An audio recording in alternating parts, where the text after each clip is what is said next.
What's up guys? What's up mga Kabro Tiger Vlogs? Panibagong araw, panibagong vlog na naman. Bago naman tayo tinahali ng gising mga Kabro Tiger Vlogs. So andito tayo ngayon sa aking tigtaniman. So guys, medyo yan, isang araw aking pinubasan yan. Hindi ko pa nga ako natatapos. At may nakita ko dito yung aking tanim na ube. So guys, hindi ko na malaya na tuyo na ito.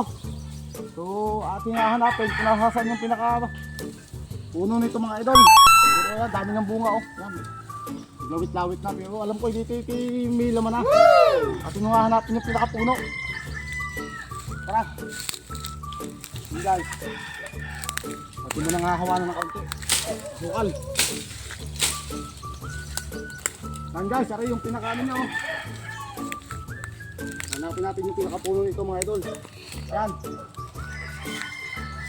Ayan guys, may laman. At yun ang huhukayin.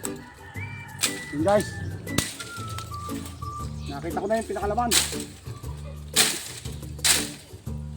Tinanim ko dito malapit sa may puno ng kawayan. Yan mga idol oh. Gusto mo dito yung camera. Yan. Yan mga idol. At tinunguhukayin mga idol. Yan, kung gagamit tayo ng barita. Idala ko dito ng barita. Yan. Lalayo-layo natin at baka tamahin yung pinakalaman niya. Ayos to mga idol. Hindi malaka-laka din to.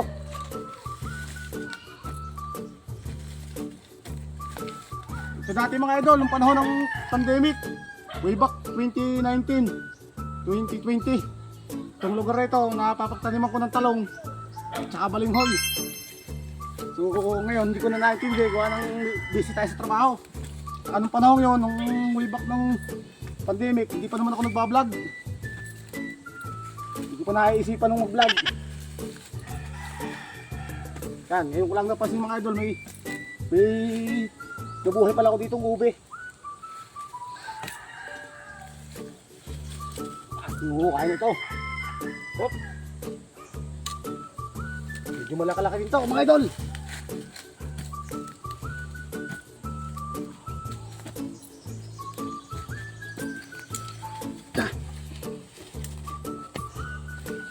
May tanim pa din ako dito ilang pirasong saging.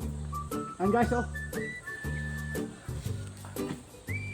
Kami nga ay sipag at syaga ang punan, kasama na doon ang kapugian.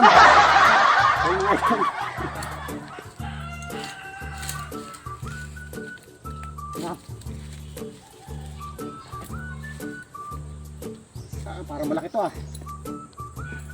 Yan mga idol. Ating itatas na. Yan. Naputol na yung pinakaano sa dulo. Ang laki pa. Iniiwan pa mga idol sa ilalim. Ano, laki oh. Iniiwan pa kaputol. Kunin natin, sayang. Iniiwan pa kaputol. Yan guys oh.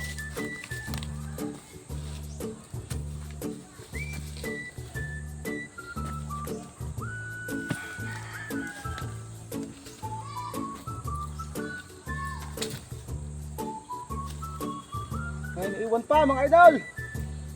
Yan.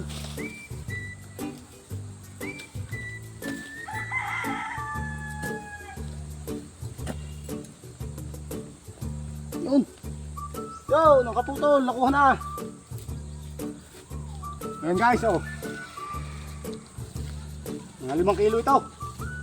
Yan. Oh. Sipag at syaga ang puhunan. Kasama ng kapugian. Yan guys, ube. Natanong ko din sa malapit sa puno ng kawayan. So guys, maraming salamat sa inyong panonood. Paalam.